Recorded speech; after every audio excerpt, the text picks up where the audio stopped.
pleasure to guide you all through the key challenges of artificial intelligence as we begin to apply it to journalism and the news industry, of course. Because there's a need for this, I think, because to be honest, I believe journalism needs to reinvent itself. We all know about the failing business models and overwhelming competition for attention in this digital era. And they have been pressuring news organizations for almost 2 decades. But with the pandemic, I was explaining how journalism needs to reinvent itself, because with the pandemic it has become clear that over the world, of the whole world, the traditional journalism is not serving most people, communities, and societies in ways that generally fit information needs in the 21st century.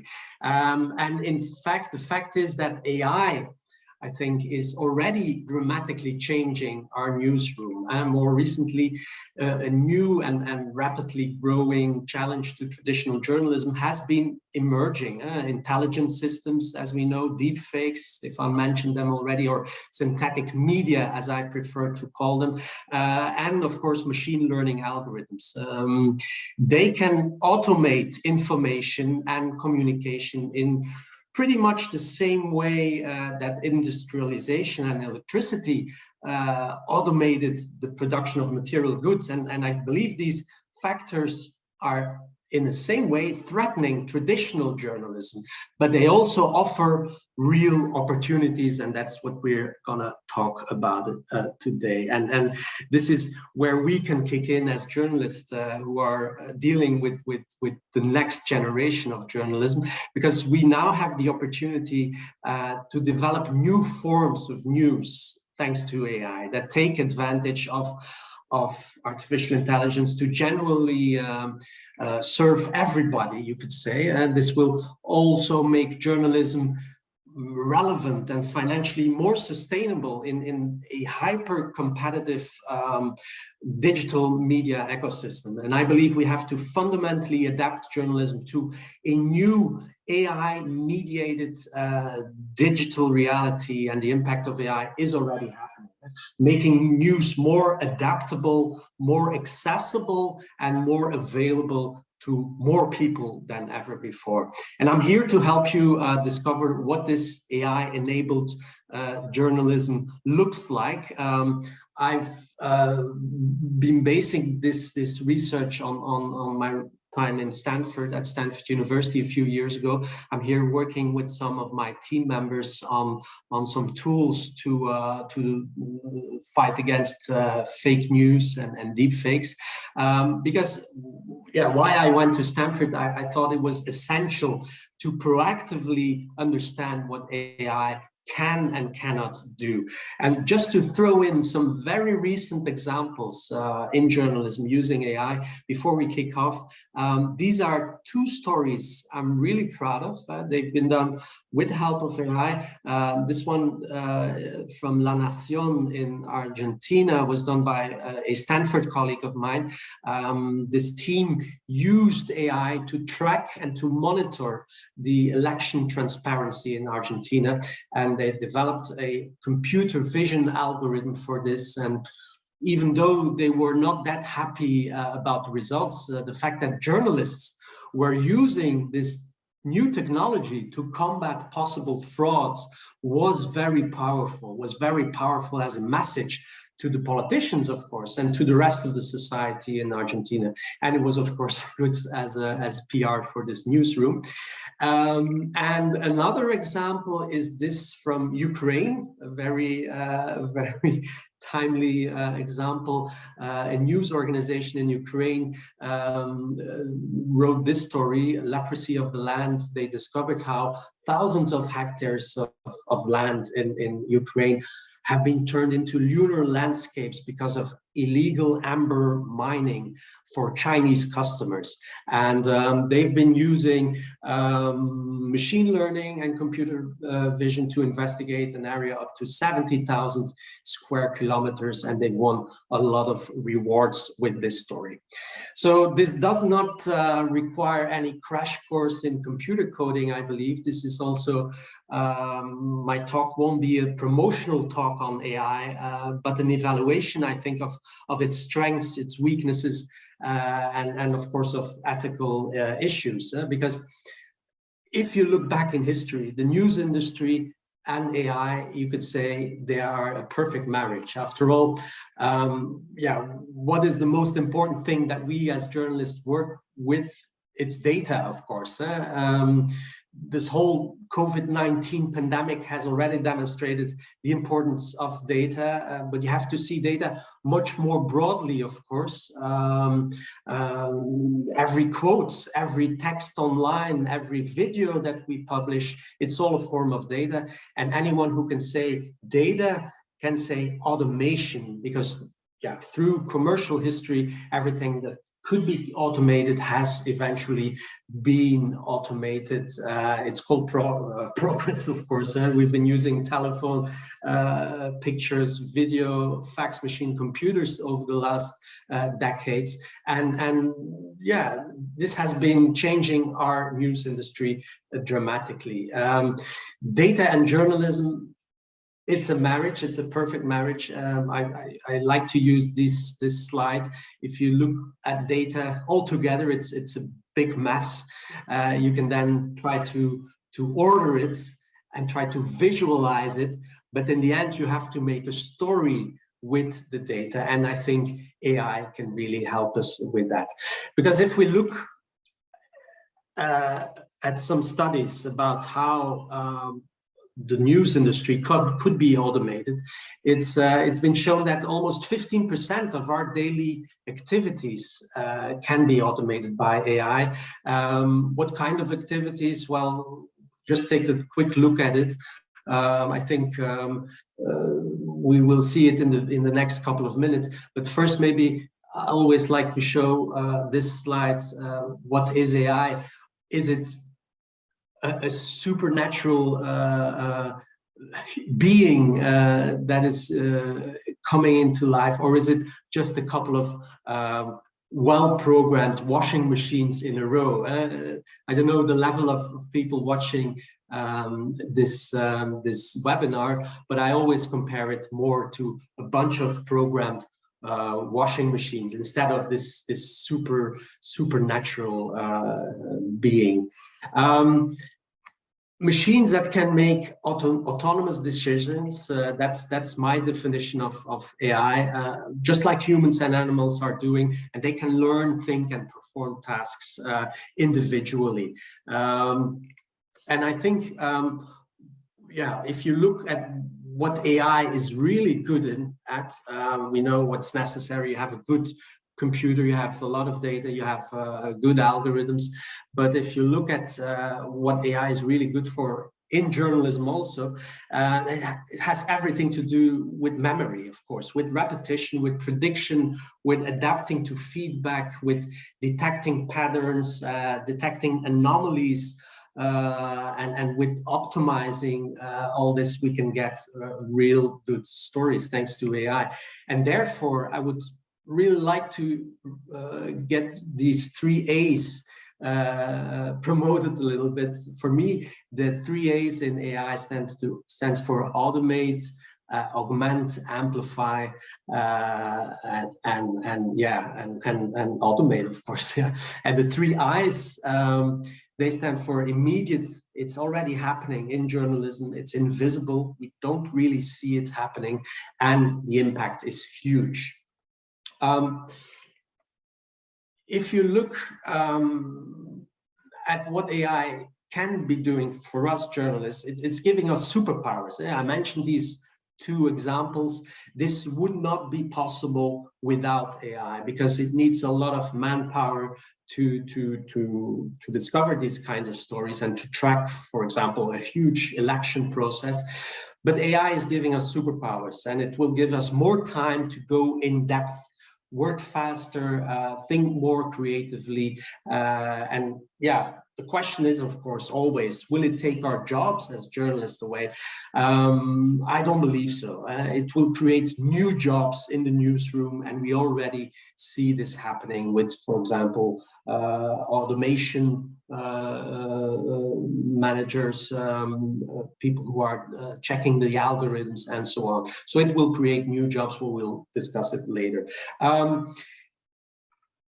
If we look at why newsrooms are willing to use AI more and more, together with the London School of Economics, where I regularly work together at the Journalism AI project, we did a survey with about 81 newsrooms around the world, and we asked them why editors are adopting AI, and these were the answers. Almost 7 in 10 said it would make journalists work more efficient. About half said it would deliver more relevant content to the users, and 2 in 1 hoped it would improve the business efficiency. And if you look at the news model, when we translate this into what an AI-powered newsroom might look like, we see the same 3 things always recurring. In fact, I think AI is already being used today for news gathering, the very first important step in our business, algorithms that collect and process data from sensors for news production, with smart tools to package these stories faster. And of course, for news distribution also, with content being distributed and personalized thanks to AI. Who is already applying this? I will go back to this slide later, but of course, the big news companies worldwide are already applying it. VRT, my news station, and other big Flemish or international media companies with a base here in Belgium, they are also applying it more and more. I will quickly go back to this slide. We will come back to this later, but this is, if you look at from ID to really to archive, you can see how AI helps to automate, to augment, and to personalize, from ID to research, to production, to publication, and to feedback, and so on. So let's kick off with maybe the first part with news gathering. We can use algorithms to collect the data from the sensors. Take, for example, I always use this example at Reuters. They developed this platform, News Tracer, and we can compare it a bit to the feeling, some sensors on the head of a reporter, as a superpower, because it can track, it detects and it tracks topics that are still below the surface, for example, on social media, and it can help detect breaking news. There are several examples in the past. For example, a big shooting in California was first flagged because of this AI tool. This discovered it on Twitter, for example, that people were more and more talking about it, and that's why they got some breaking news. Something else is text mining. You've probably heard of the Panama Papers and the Paradise Papers, an investigation that was coordinated by the ICIJ. That's, for journalists, it's like the Valhalla where you can work as an investigative journalist.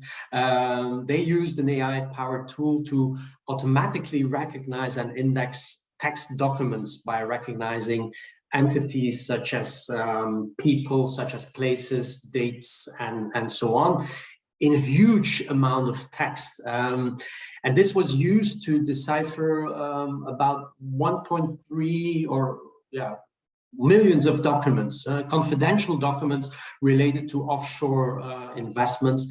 And it also earned them like prize-winning, award-winning journalism because of this use of AI. So AI in a news gathering context can really scale how journalists do an analysis and how quickly they can derive meaning and insight from the analysis they do. Natural language processing, the guest of last week talked about this, is an AI tool for extracting concepts and identifying relationships. It is one of the most relevant applications for journalists, I believe, because it's the area of AI that allows journalists to interpret a large number of documents in text and speed of the process, of course. And this technology is capable of scanning documents, finding patterns, relationships, times, and so on that are somehow related. And it's up to the journalist using the NLP to derive any meaning, of course, from this. But maybe to compare with the other example that we used before, text mining deals with the text itself, such as the length of the text, the presence of certain words, while NLP, as I see the difference, it deals with the underlying and the more latent metadata, and then it's really good for sentiment analysis, keywords, and so on. But I believe there are also other ways to use AI in this research phase, including in investigative journalism.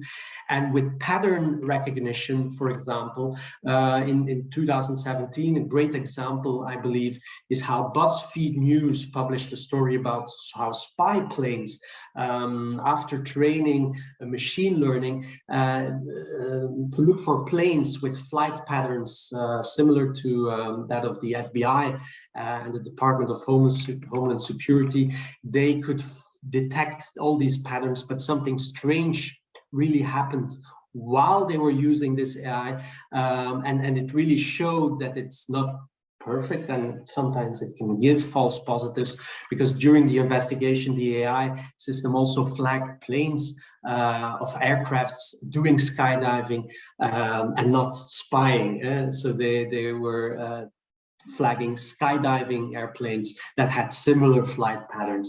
And fortunately, the journalists were able just in time to notice this error during the vetting process. So we always have to be very careful, of course. It's up to the journalist in the end to correct the results when using, for example, this kind of algorithms. We cannot just rely 100% on this, of course. So algorithms do make mistakes, and that's something that we as journalists really have to be aware of. We need to ask them actually the same questions, these algorithms, the same question we should ask human sources. We should dare algorithms to ask also new questions, and I've written these down here for you. I think it's a really important slide, and it will become even more important in the future because this relates to the ethics of AI. We can maybe go into that later on in the questions, but let's move on to the application of AI when it comes to news production. Once we've collected all the information using AI, how can AI now help us improve that information or format this information in new ways? Let's take this example from the Associated Press. It's called news automation. This, for me, what AP is doing, it's still the best practice in our industry. So this article that you see here on the right is completely written by a robot journalist, a completely automated story. And this is how you're going to convert data directly into readable text. And for this, AP is using natural language generation, or NLG, to automate some of its financial and sports reporting, mostly financial news and sport news. Also weather news can be done. So if the journalist has access to this data set, they can use this subdomain of AI, NLG, and it lets you turn that data into a story that reads almost exactly like a human written story. And this, of course, has a huge impact because in business news, for example, AP went from covering 300 companies with human writers to covering over 4,400 companies a year with the help of these smart machines. So the goal is here not to automate the job of a journalist, but to free them up to other more in-depth things, like thoroughly investigate the companies that are mentioned in the article, for example. And how does news automation work? Well, once a journalist has the data, they can make sure it's in a proper structure, and then automation editor, one of the new jobs I mentioned before, uses a template machine that allows you to publish thousands of stories. And these automated stories are sent back then to a human editor for a final review to check for any errors. So human journalists, once again, still have a crucial role to play. But we must warn again, of course, because AI can create false text, as we know, new developments in natural language generation using deep learning techniques make it possible to create false text on a large scale. I did this little experiment here with GPT-3, the AI tool of the Open AI Institute, sorry, GPT-2, because GPT-3 I couldn't lay my hands on yet. And I started by writing the first 2 sentences, and then the system finished it on its own. So it's completely synthetic, and it's obviously very dangerous for the spread of disinformation, especially because of the scale that it's possible with one push on the button, and yeah, millions of people can see this fake news. So as the technology evolves, there are also positive implications of use cases of AI, of course, in our industry. I think there's not only negative implications. Journalists need to hold algorithms accountable always, because we are on the first line of defense, you could say, when evaluating this type of information. But fortunately, AI tools are being developed to combat fake news, such as this one, for example. This is Grover by the University of Washington. And then we have Fandango. That was a project where VRT, my station, worked on. It's finished now, and now we are considering to take it a step further to see how we can fight fake news using these tools. And then, yeah, we have several other new tools being developed also by more commercial companies like Storyful. They can detect, they can have a look at pictures and videos to see if it's fake or not. We'll stay a bit with this video news production, with this topic of news production, and have a look at labeling of video footage. For example, Sky News, the British commercial broadcaster, they used AI for facial recognition during the wedding of Prince Harry a couple of years ago, and they could spot any guests arriving during the live presentation, the live broadcast of this wedding, to see what kind of guest is there. They could immediately put names on it. So it was really helping the journalists, of course. But another warning, algorithms can make mistakes. As in any field of AI, there are always biases at play. And this is a fascinating analysis of computer vision algorithms. They draw sometimes wrong conclusions. For example, they make more errors recognizing women with darker skin tones compared to only 1% for men with lighter skin tones. So yes, the algorithms can be considered as sexist or racist even, but that has everything to do, as we know, with how these algorithms were created and who was creating them and training them, and it produces these errors probably much more than we realize. In response, these companies did improve their algorithms. That's a good thing, that because of mistakes, these companies made better algorithms, computer vision algorithms for this. With AI, maybe I'm going very fast, but I think time is going very fast. With AI, it has become easier and easier to create synthetic video, as we know. And this is the topic I could talk hours about, because this is what my research at Stanford University was focusing on. And it opens so many possibilities, these synthetic media. Many examples are available because, for example, at the BBC, they did a test with a newsreader who speaks normally only English, but with the help of AI from the British company Synthesia, it turned out that he could speak Spanish too, Mandarin, Hindi, and so on. Maybe let's have a quick. इसलिए मैं बेताबी से देखना चाहता हूँ. What did you think watching that? That's incredible, actually, and unsettling, because I know I can't do that. 1989. He trabajado en la BBC desde 1989. 不好意思，我英语之外什么都不会说。 मैं अपने बड़े कुंबे के साथ. So thanks to GAN's generative adversarial networks, this kind of, just think about what it can do. Any news reader, for example, in Flemish can also be broadcasting in French and so on. So these are really interesting possibilities.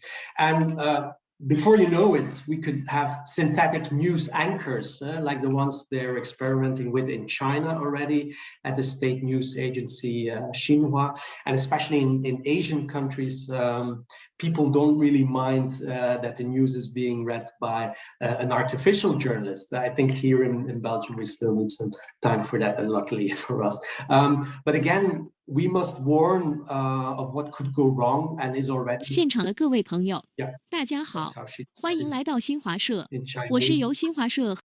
But we have to. In de afgelopen decennia hebben we een dramatische toename gezien van ziekten zoals ebola. So this was really the first political deepfake. It was a Belgian premiere, a world premiere with our then Prime Minister Sophie Wilmès.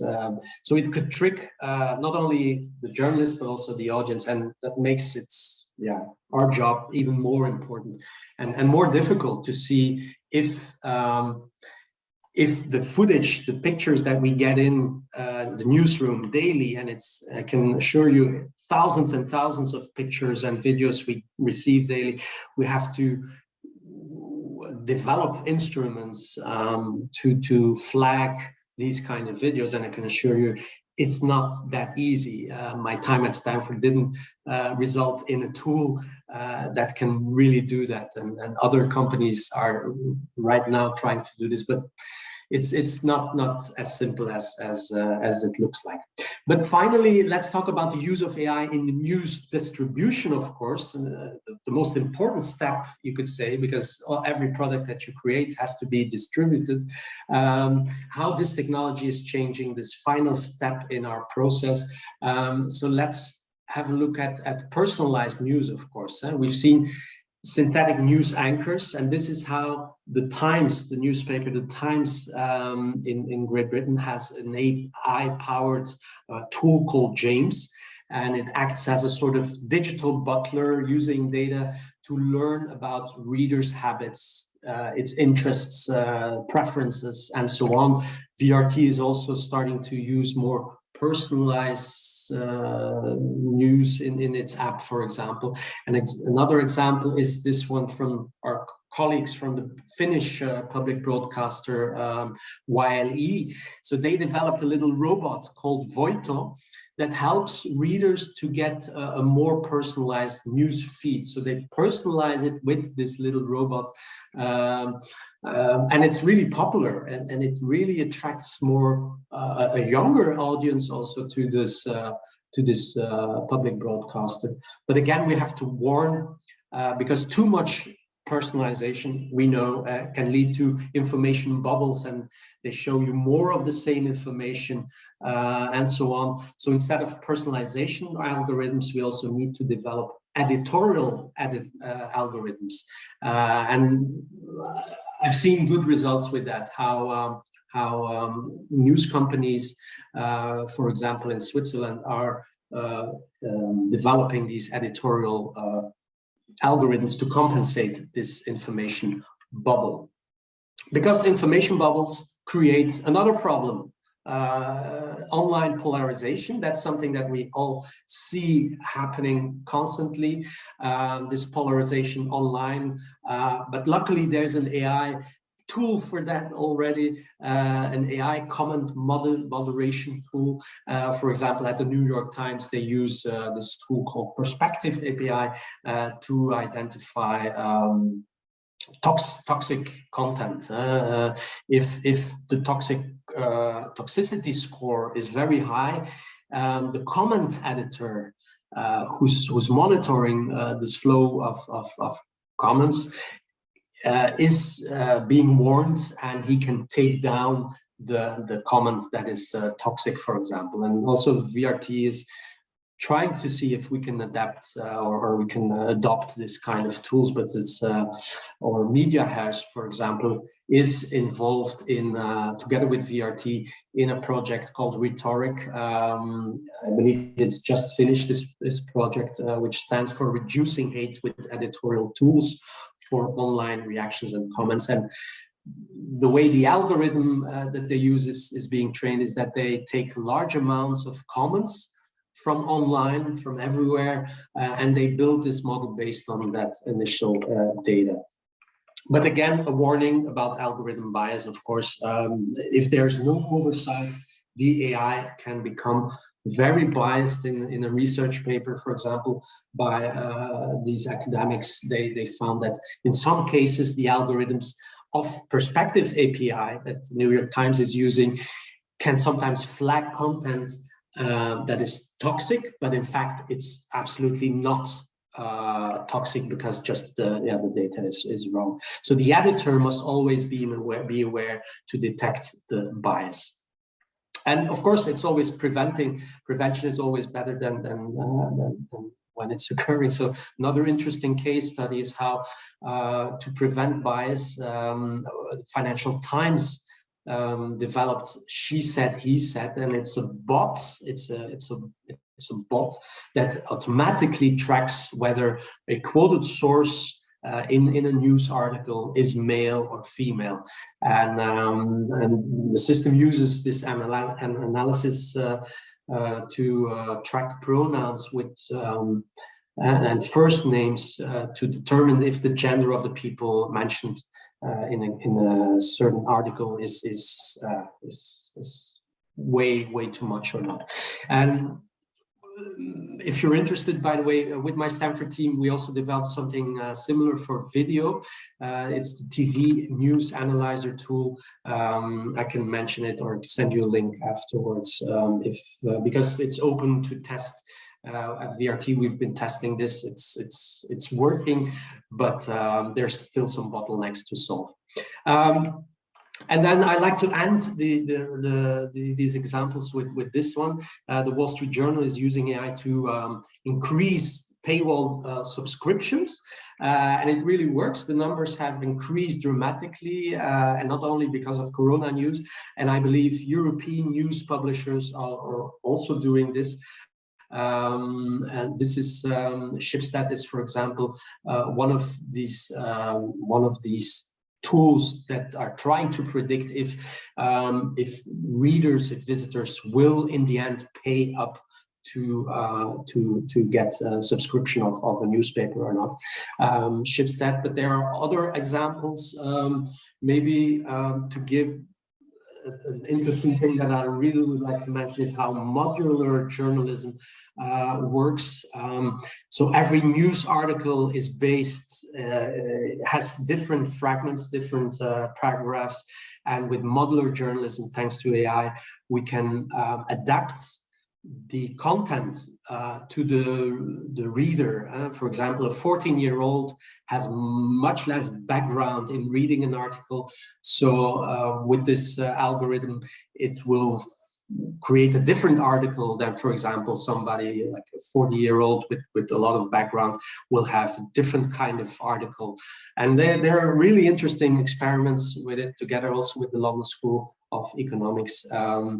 And I invite you to look into that modular journalism thanks to AI. But of course, thanks to Corona or not thanks to Corona, AI has always also been introduced more and more in other newsrooms. For example, BBC is using the Corona bot. People can ask common questions to a chat bot, and they get the answers. So something you can discuss: is this really AI or not? Is this automation, or you have a different term for it? But another example is the Swedish newspapers, Aftonbladet. They used the tool called Corona Watch to quickly publish information about numbers, about the data, such as the rising number of infection and hospitalization, for example. And that's what we've seen before as this robot journalism is being really used in something like the pandemic. We've seen more and more newspapers using this kind of tools. So yes, AI is clearly changing the news industry and our thinking about news, as you've seen already. I think it's really important to state that implementing these tools only for the experimentation side of it is not the right approach. I think these technologies need to be implemented to address and challenge a specific problem that a newsroom can be facing with. That's the first important step. Next step is, of course, to collect and label the relevant data, select and develop and train a model, and of course verify this model, and then build the tool or integrate it into an existing system. And it's really important to start small, do a lot of testing first, and then roll it out gradually. And at Stanford, I developed together with Andrew Ng this roadmap how newsrooms can introduce AI in these newsrooms based on the design thinking methodology. I developed this roadmap for news editors. Start small and then have a look if you can work together with, for example, academia or startups and so on, and only then you can begin to think about a strategy for AI tools, making clear that AI will strengthen journalists, of course, and not replacing them. So maybe it's time for 4 takeaways before we go to the questions. We've seen that even as technology changes, our journalistic standards must always stay the same. AI is absolutely not without faults. It's prone to bias, as we know, just like us humans are. And we can use AI as soon as we have a chance to experiment with the technology. And of course, there are a lot of ethical considerations when we apply artificial intelligence. In the end, I believe every journalist in the future will, in some way, need to master one of these tools, one of these AI tools, to become even a better journalist and to have to get these superpowers. And if you're not doing it, others will, and you will become more and more irrelevant in the future. So I think this is a really important slide for any journalist or any student thinking of getting into journalism. These tools and at least some basic knowledge of it can really help us, because I think artificial intelligence will likely continue news in many ways in the coming years. But all these projects that I've mentioned clearly demonstrate one major opportunity presented to journalism by AI, the possibility of making news more adaptable, more accessible, and once again, more available to more and more people.